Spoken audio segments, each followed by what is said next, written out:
Assalamualaikum, nama saya Nur Aisyah Daini binti Dasuki A193-710. Jadi hari ini saya akan membincangkan tentang strategi agihan zakat berdasarkan MPI berdasarkan artikel yang telah diberikan oleh doktor.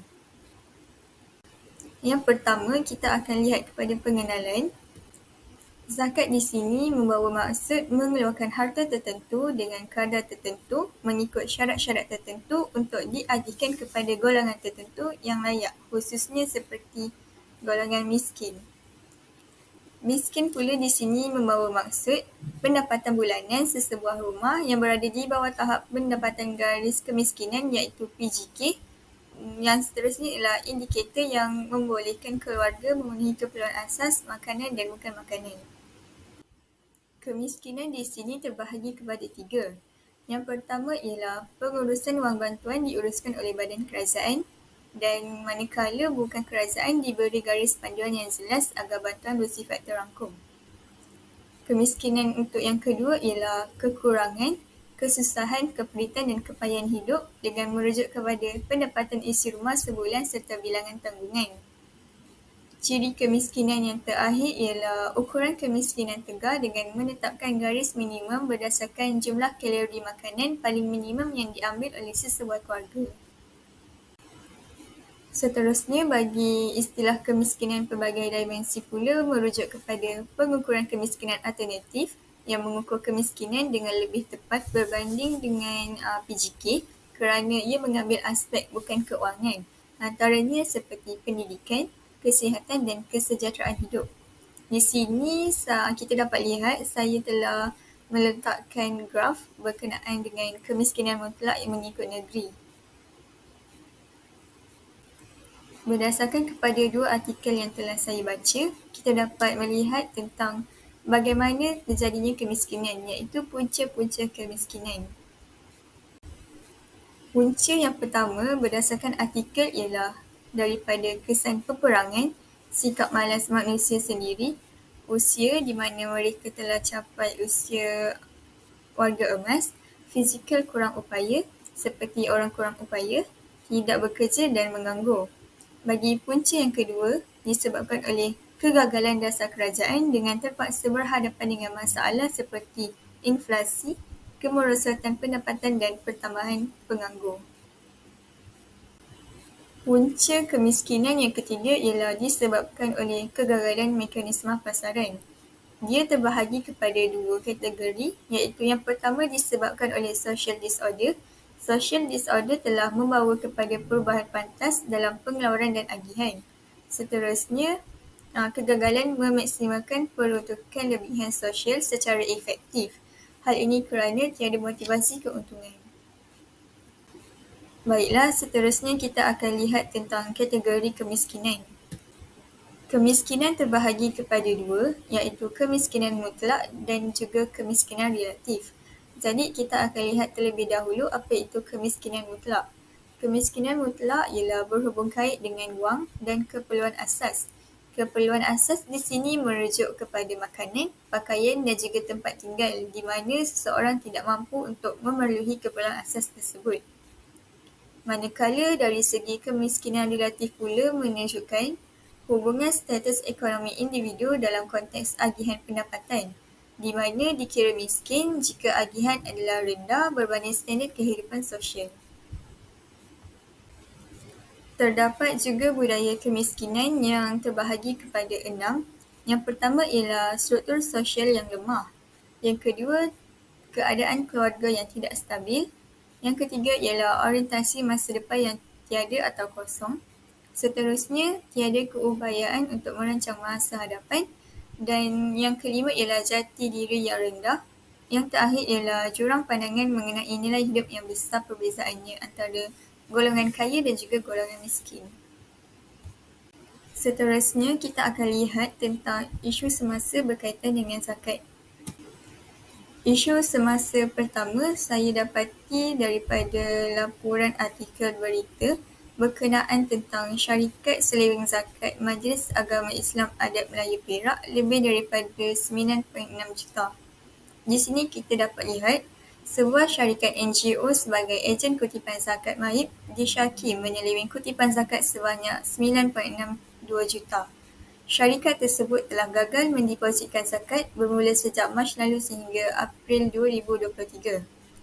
Kes ini termasuk dalam 4 kes jenayah pecah amanah berkaitan zakat, di mana 2 di Selangor dan masing-masing 1 di Terengganu dan Perak. Kes ini amat mendukacitakan apabila zakat turut diseleweng oleh individu yang diamanahkan. Isu semasa yang kedua berkaitan tentang kesedaran bayar zakat yang masih rendah dalam kalangan umat Islam. Institusi zakat merupakan badan hadapan untuk membantu rakyat yang memerlukan bantuan. Majlis Agama Islam dan Adat Melayu Perak telah menganggarkan zakat sebanyak RM20 juta.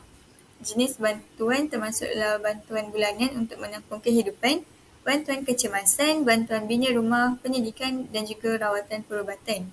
Kutipan zakat harta seperti zakat pendapatan, zakat simpanan, zakat perniagaan, zakat tanaman, zakat pelaburan, zakat kumpulan wang simpanan pekerja. Tetapi berdasarkan data, hanya 20% orang Islam yang membayar zakat harta. Seterusnya, saya akan membincangkan tentang implikasi dan juga strategi yang patut dilakukan oleh sesebuah badan kerajaan ataupun zakat sendiri.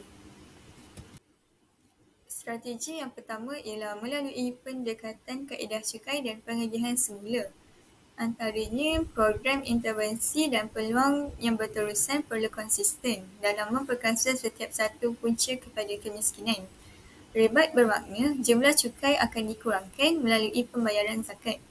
Jika amaun zakat yang dibayar adalah sama atau lebih daripada cukai, maka cukai pendapatan terhadap seseorang tidak akan dikenakan. Kutipan cukai juga mampu untuk membantu golongan miskin melalui dasar kerajaan. Jadi, harta golongan kaya juga dapat dinikmati oleh golongan miskin. Strategi yang kedua ialah melalui pendekatan subsidi atau caj perkhidmatan barang rendah, seperti pendekatan oleh negara maju melalui pemberian barangan dan perkhidmatan secara kolektif tanpa agihan semula pendapatan. Contohnya, perkhidmatan kesihatan percuma seperti di Hospital Kasih yang berada di Cyberjaya. Hospital ini didirikan khas untuk golongan yang kurang berkemampuan dari segi keuangan untuk mendapatkan rawatan secara percuma dan pemeriksaan secara berkala juga secara percuma dengan bantuan ubat-ubatan juga secara percuma. Produk asas makanan yang berbentuk voucher telah diedarkan bagi makanan ruji seperti beras, gandum dan garam. Hal ini merupakan salah satu langkah untuk membantu golongan miskin dan golongan B40. Seterusnya ialah kos penyediaan perkhidmatan serta barangan hasil belanjawan negara secara kolektif telah meringankan beban kemiskinan. Strategi yang terakhir ialah melalui skim bantuan zakat, di mana pusat zakat telah memberi bantuan kewangan secara bulanan. Bantuan tersebut boleh didapati yang pertama untuk bantuan perniagaan dengan syarat mempunyai lesen perniagaan dan perniagaan tersebut mestilah mempunyai kedai. Bagi bantuan yang kedua ialah bantuan am kepada pelajar institusi pendidikan tinggi. Untuk bantuan pelajaran IPT ni, yang pertama perlulah keluarga berpendapatan rendah dan pelajar telah mendapat tawaran belajar. Pelajar juga tidak mendapat sebarang tajaan dari mana-mana pihak dan kursus yang diambil oleh pelajar mestilah lebih daripada 6 bulan. Hal ini seperti yang berlaku di Universiti Kebangsaan Malaysia di mana pusat zakat telah menyediakan beasiswa di bawah zakat terhadap bagi golongan pelajar yang kurang berkemampuan tetapi mempunyai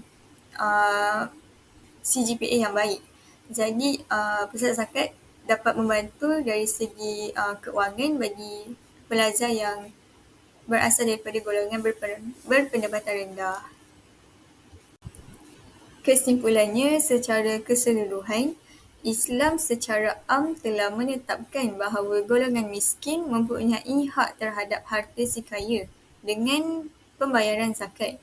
Seterusnya, telah menjadi tanggungjawab bagi seseorang yang mampu dan cukup syarat untuk melaksanakan zakat. Hal ini bagi membersihkan harta dan membersihkan jiwa mereka. Seterusnya ialah bantuan kepada golongan miskin adalah berdasarkan garis panduan agar mereka dapat dibantu. Sekian, terima kasih.